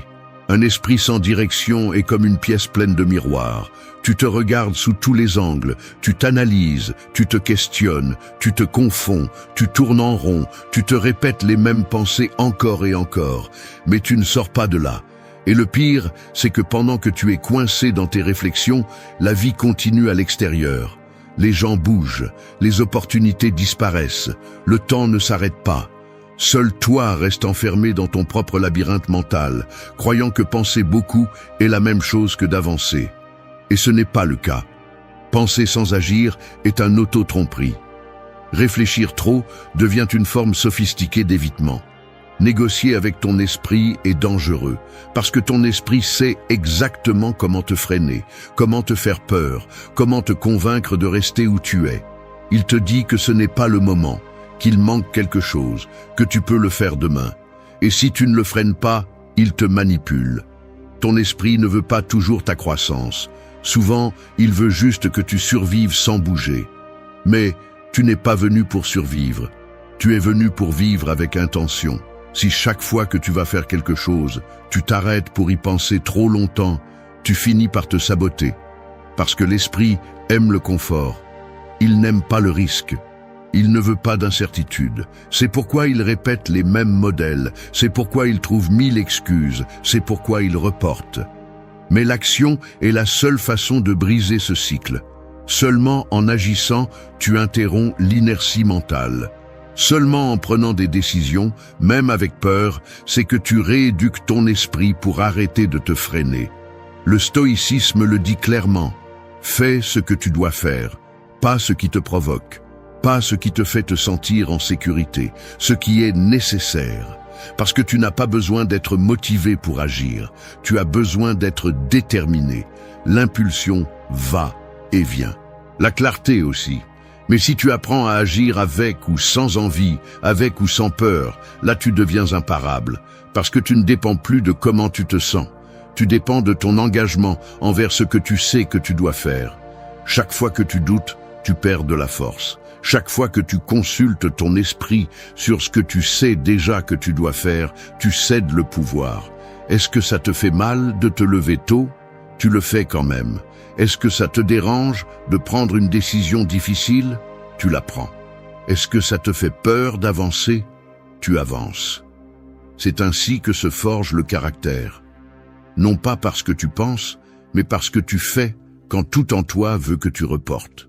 Il ne s'agit pas d'éteindre l'esprit, il s'agit de ne pas le laisser t'entraîner. Il s'agit d'avoir une direction si claire que, même si les pensées saboteuses apparaissent, tu continues à marcher. Parce que l'esprit se met en ordre quand tu agis, pas avant, pas pendant la réflexion, après le mouvement. C'est là que la confiance apparaît.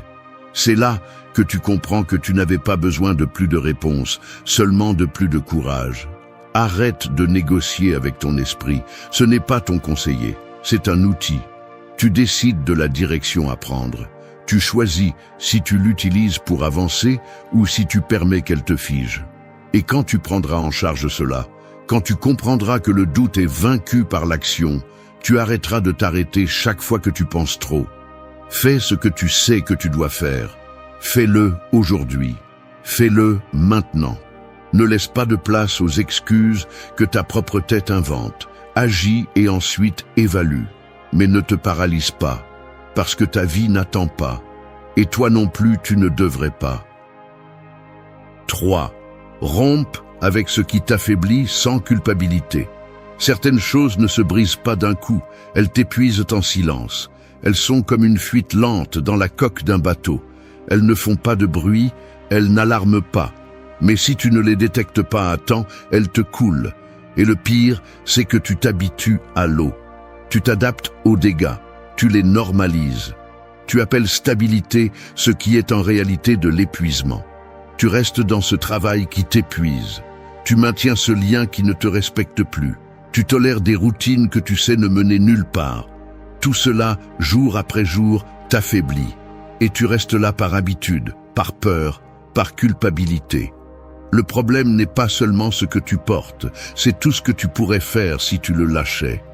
Mais tu préfères garder ce que tu connais. Et cela a un prix. Tout ce qui fait partie de ta vie ne mérite pas d'y rester. Le stoïcisme le rend clair. Si quelque chose nuit à ta vertu, si quelque chose t'éloigne de ton but, si cela te vole ta tranquillité d'esprit, alors ce n'est pas nécessaire. Peu importe combien de temps cela a été avec toi, peu importe qui l'approuve, peu importe si le monde le voit comme une perte, si cela te retire de la force, c'est une raison suffisante pour le laisser derrière. Tu n'as pas besoin d'une explosion pour t'éloigner, juste une décision.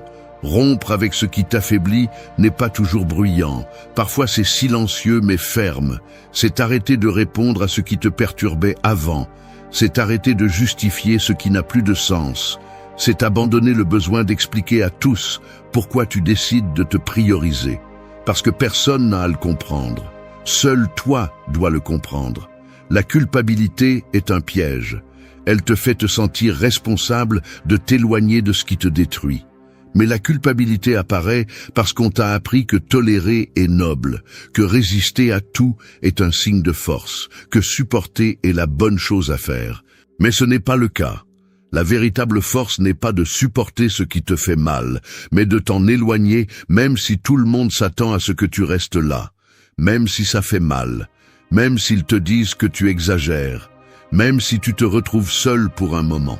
Le caractère ne se mesure pas par ce que tu soutiens, mais par ce que tu as le courage de lâcher. Rompre avec ce qui t'affaiblit n'est pas abandonner, c'est te choisir. C'est comprendre que ton énergie est limitée et ne peut plus être gaspillée dans des choses qui n'ajoutent rien. C'est assumer que tout lien n'est pas sacré, que tout engagement ne mérite pas d'être éternel, que tout ce qui a bien commencé n'a pas à se terminer avec toi détruit. Tu sais quelle chose t'épuise, tu n'as pas besoin d'y penser trop longtemps, tu as juste besoin de courage pour l'accepter et de discipline pour agir. Parce que si tu le laisses pour plus tard, ce plus tard devient jamais. Parce que si tu continues à repousser, tu ne perds pas seulement de la force, tu perds le respect de toi-même. Et cela est plus difficile à récupérer que n'importe quelle relation ou situation externe. Tu n'es pas obligé de soutenir ce qui ne te soutient plus. Tu n'es pas en dette avec ton passé. Tu es en charge de ton présent. Et ce présent exige de la clarté. Il exige que tu coupes avec ce qui te freine, sans drame, sans explication, sans culpabilité. Parce que tu n'es pas fait pour tout supporter. Tu es fait pour vivre en paix. Et cette paix commence quand tu décides d'être loyal envers toi, pas envers ce qui t'affaiblit. 4. Remets en question tout ce qui te limite.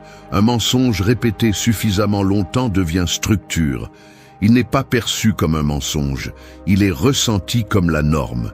C'est comme grandir dans une maison tordue et apprendre à marcher de travers sans s'en rendre compte. Jusqu'à ce qu'un jour tu sortes, tu vois le monde droit et tu te rends compte que ta façon de marcher n'était pas naturelle, c'était une adaptation. Il en va de même pour beaucoup d'idées que tu portes sans le savoir. Elles ne sont pas à toi, mais tu les défends. Elles ne te servent pas, mais tu leur obéis. Elles ne te renforcent pas, mais tu les répètes comme si elles étaient une vérité absolue. Ton esprit a été programmé depuis le début.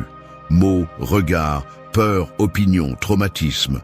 Tout cela s'accumule comme des couches de peinture sur ta pensée. Et si tu ne nettoies pas, si tu ne grattes pas, si tu ne remets pas en question, tu vis avec des idées qui ne te laissent pas avancer, qui te freinent, qui sabotent toute tentative de changement. Mais comme tu ne les reconnais pas comme des limites, tu penses que tu es le problème. Tu penses que quelque chose ne va pas chez toi alors qu'en réalité, ce qui ne va pas, c'est ce qu'on t'a appris à croire. Je ne suis pas assez. Ce n'est pas pour moi. C'est comme ça que je suis, je ne peux pas changer. Je ne vais pas prendre de risques. Je suis trop vieux pour ça.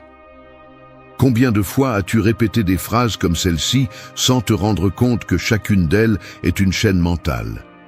Peu importe combien d'habitudes tu adoptes, combien d'objectifs tu te fixes ou combien d'efforts tu fais, si au fond tu gardes un système de croyances limité, tout s'effondre.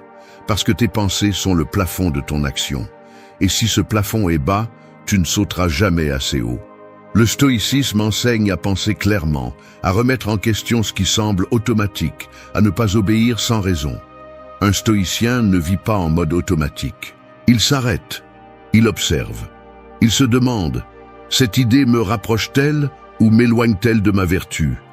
Cette pensée me limite-t-elle ou me pousse-t-elle? Si tu ne fais pas ce travail interne, tu continueras à agir selon un scénario que tu n'as pas écrit.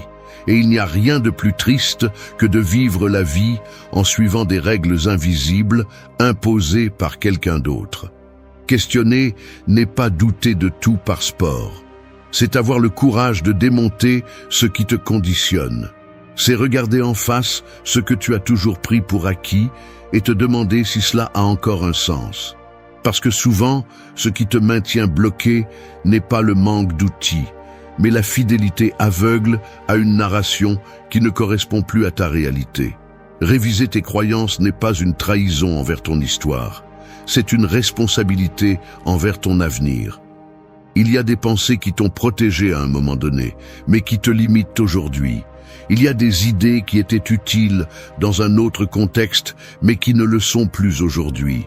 Si tu ne te donnes pas la permission de les mettre à jour, tu vivras prisonnier d'un esprit obsolète. Comme un guerrier formé pour des batailles qui n'existent plus, mais qui continuent à se battre par habitude. C'est inconfortable. Personne ne veut reconnaître qu'il a passé des années à suivre un mensonge déguisé en vérité. Mais si tu ne le fais pas, personne ne le fera pour toi. Ce processus est individuel. Personne ne peut penser pour toi. Personne ne peut nettoyer ton esprit. Personne ne peut abattre les murs que tu as renforcés avec le temps. Seul toi peux le faire. Commence aujourd'hui. Observe tes pensées les plus fréquentes. Demande-toi d'où elles viennent. À qui elles profitent? Quelle partie de toi elles défendent? Et si tu ne trouves pas de raison valable, laisse-les partir. Elles ne te définissent pas. Elles te freinent seulement. Questionner est un acte de pouvoir, parce que chaque fois que tu le fais, tu reprends le contrôle. Et là, enfin, tu commences à penser comme quelqu'un de libre, pas comme quelqu'un de programmé, comme quelqu'un qui choisit, et ça change tout. 5. Fais du silence ta plus grande force. Toutes les guerres ne se gagnent pas en combattant. Certaines se gagnent simplement en ne se présentant pas. Non pas parce que tu es faible, mais parce que tu comprends que l'usure n'en vaut pas toujours la peine. Il y a des batailles qui n'existent que pour te provoquer, pour te sortir de ton centre, pour t'entraîner dans une discussion où il n'y a pas de victoire. Et plus tu réagis, plus tu perds de pouvoir. Le silence n'est pas une évasion, c'est une stratégie. Ce n'est pas de la soumission, c'est du contrôle. C'est le choix conscient de ne pas gaspiller ton énergie sur ce qui ne mérite pas de réponse. Le monde te pousse à crier, à te défendre, à expliquer chaque décision. Mais chaque fois que tu ressens le besoin de prouver quelque chose, tu cèdes un peu de ton pouvoir. Chaque mot que tu lances sans réfléchir, chaque impulsion que tu ne maîtrises pas, est une partie de toi qui se filtre et se perd. Et ensuite tu te demandes pourquoi tu finis épuisé, vide, confus. Ce n'est pas le monde, c'est ta réaction constante à tout ce qui se passe. Fais silence. Non pas parce que tu n'as rien à dire, mais parce que tout ne mérite pas d'être dit. Apprends à garder ce qui est précieux. Apprends à conserver ton centre. Le silence bien utilisé n'est pas de l'indifférence, c'est de la sagesse. Il te permet d'écouter davantage, d'analyser mieux, d'agir avec précision. Tu ne fuis pas, tu observes. Tu ne te rends pas, tu choisis quand bouger et quand ne pas le faire. Et c'est quelque chose que peu de gens maîtrisent. Le stoïcisme ne te demande pas de te taire par faiblesse, mais par fermeté. Parce que tu n'as pas besoin de prouver quoi que ce soit si tu sais déjà qui tu es. Parce que celui qui est sûr de lui ne crie pas, n'implore pas la compréhension, n'exige pas l'attention. Il agit simplement. Et quand il parle, ses mots ont du poids, parce qu'ils ne sont pas une réaction, ils sont une intention. Le silence dérange aussi. Surtout pour celui qui a l'habitude d'avoir du pouvoir sur tes émotions. Quand tu ne réponds plus, quand tu arrêtes de te justifier, quand tu ne donnes plus d'explications que personne ne mérite, tu désarmes l'autre. Parce que celui qui attend ta réaction reste sans scénario quand tu choisis de ne pas jouer à ce jeu. Et à ce moment-là, la force change de camp. Le contrôle revient à toi.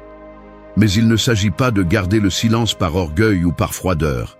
Il s'agit de protéger ta paix, de ne pas devenir un esclave émotionnel qui répond à chaque stimulus, de ne pas avoir besoin de remplir les vides avec des mots. Celui qui sait être en silence, sait être avec lui-même. Et cela, dans ce monde bruyant, est un acte de véritable force. Parle quand ta parole construit. Tais-toi quand ton impulsion détruit, non pas parce que tu réprimes, mais parce que tu diriges. Ce n'est pas la même chose de réagir que de répondre.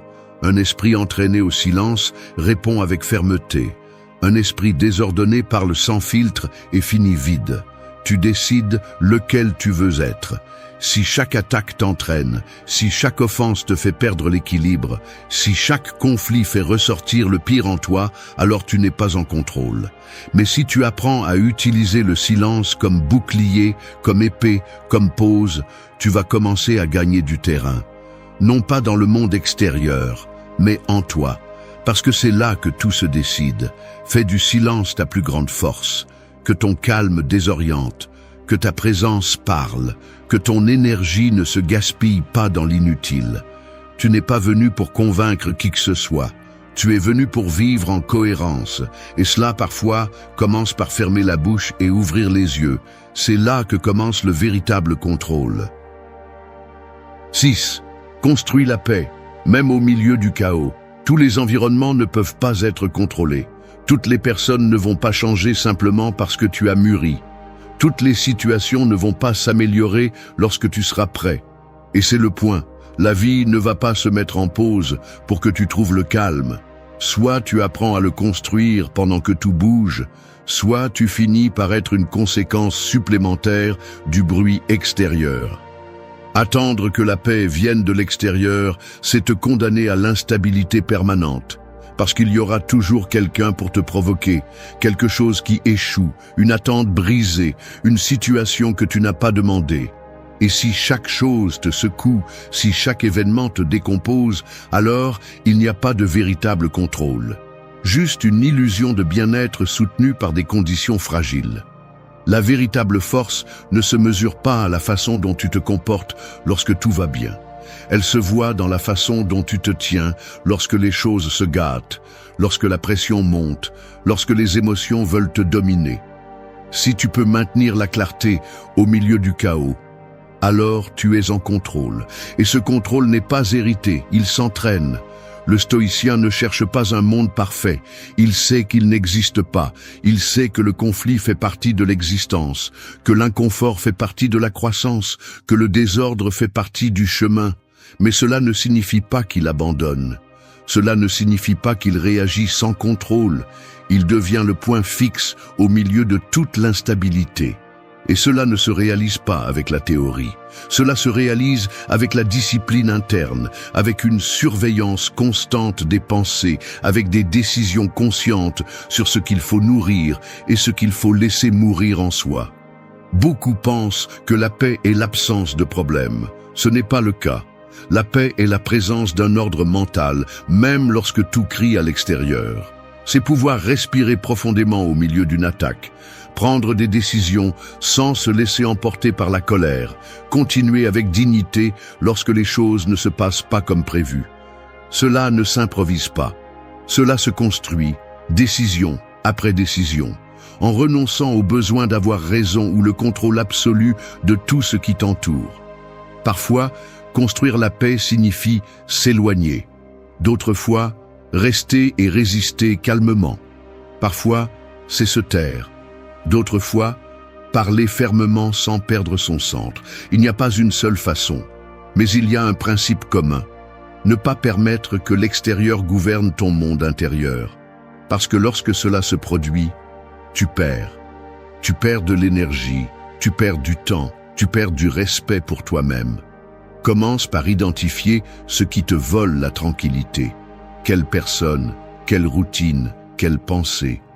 Ensuite, décide ce que tu peux lâcher, ce que tu peux changer et ce que tu dois simplement accepter sans te laisser emporter. Parce que tout ne se corrige pas. Certaines choses ne font que passer. Et pendant ce temps, tiens bon. Reste dans ce que tu sais qui te fait du bien. Lis, entraîne-toi, réfléchis, travaille.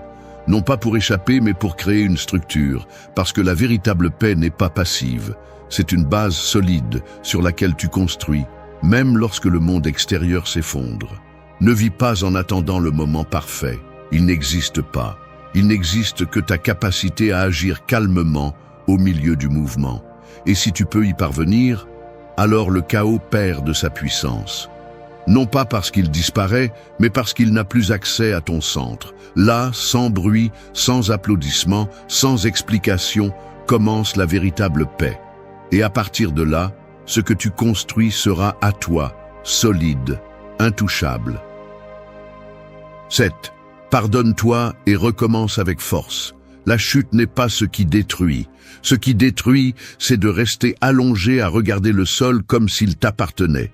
Ce n'est pas l'erreur qui te brise, c'est le discours interne que tu utilises ensuite pour te punir. Et tu le répètes encore et encore, ce que tu as fait, ce que tu n'as pas dit, ce que tu aurais dû éviter. C'est ainsi que se forme le nœud. Et plus tu resserres cette culpabilité, plus tu es loin de progresser. Tu n'es pas venu pour traîner ton passé, tu es venu pour l'utiliser, pour le comprendre, pour le mettre sur la table et te demander ce que tu peux faire maintenant que tu ne savais pas alors. Parce que si toute cette douleur, toute cette erreur ne t'a pas servi à devenir plus lucide, alors tout ce que tu as fait a été de souffrir sans raison. Et cela serait impardonnable. Les gens te jugeront pour ce que tu as fait. Mais tu dois te juger pour ce que tu fais ensuite. Si tu te trompes et que tu restes là, perdu dans la culpabilité, alors oui, tu gaspilles ta vie. Mais si tu te relèves et que tu fais quelque chose avec ça, alors tu as commencé à écrire une histoire différente.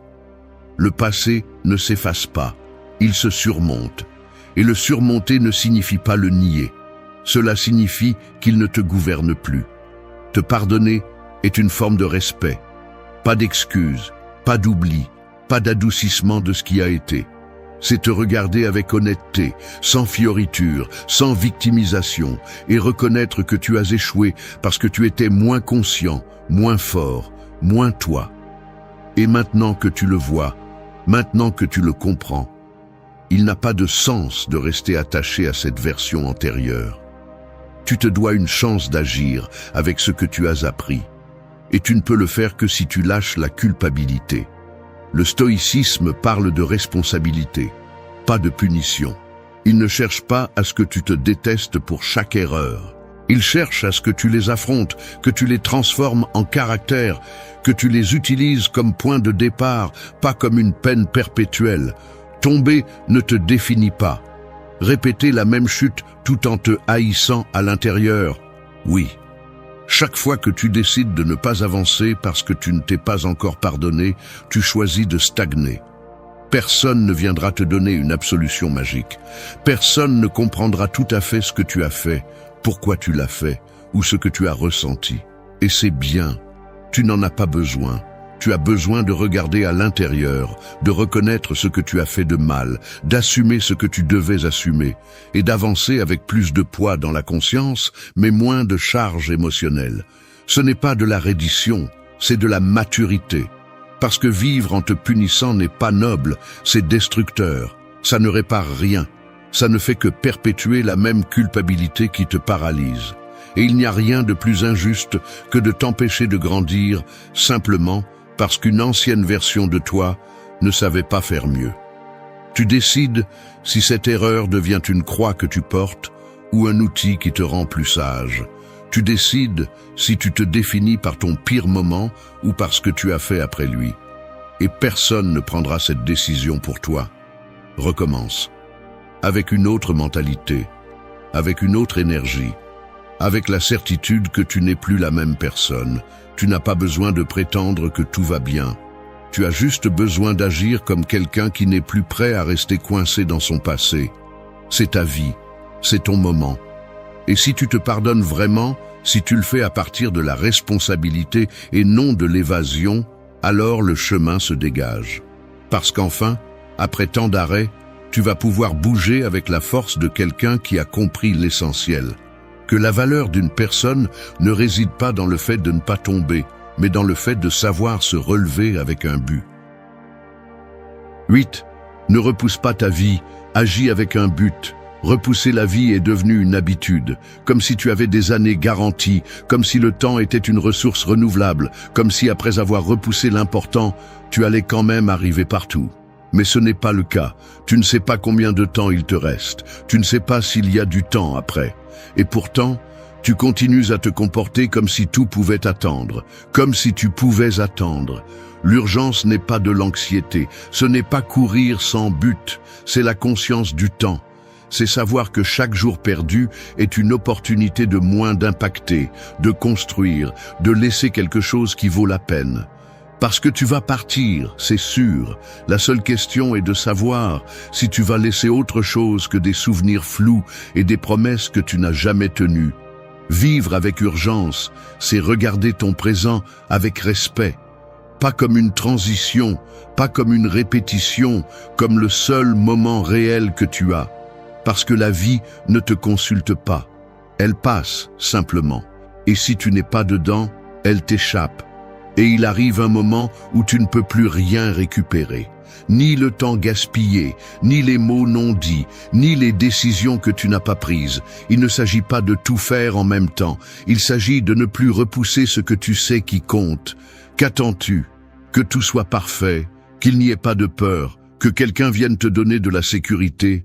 Cela n'arrivera pas. Il y aura toujours des doutes, du bruit, des obstacles. Et pourtant, tu dois bouger. Parce que si tu ne le fais pas, tu ne perds pas seulement du temps, tu perds la vie. Et celle-ci ne revient pas. Les stoïciens ont compris cela comme peu d'autres. Memento mori. Souviens-toi que tu vas mourir. Pas pour te faire peur, pour te secouer. Pour que tu comprennes que tu ne peux plus repousser les décisions, cacher ta voix, répéter des habitudes qui t'éloignent de qui tu peux être. Chaque minute que tu gaspilles est une partie de toi qui ne revient pas. Et continuer à attendre est une façon déguisée de se rendre. Tu n'es pas né pour simplement remplir les jours. Tu es né pour laisser une marque. Pas dans le monde, pas dans l'histoire, mais dans la façon dont tu vis. Dans ton niveau de présence, dans ta capacité à répondre aux défis avec courage, à prendre ce qui te fait mal et à le transformer en direction, à fermer les cycles avec maturité, à parler avec vérité même quand cela dérange. Cette empreinte, tu ne la laisses pas quand tout est prêt. Tu la laisses chaque fois que tu décides d'agir avec fermeté au lieu de rester endormi. Tu la laisses quand tu fais ce qui te dérange, parce que tu sais que tu en as besoin.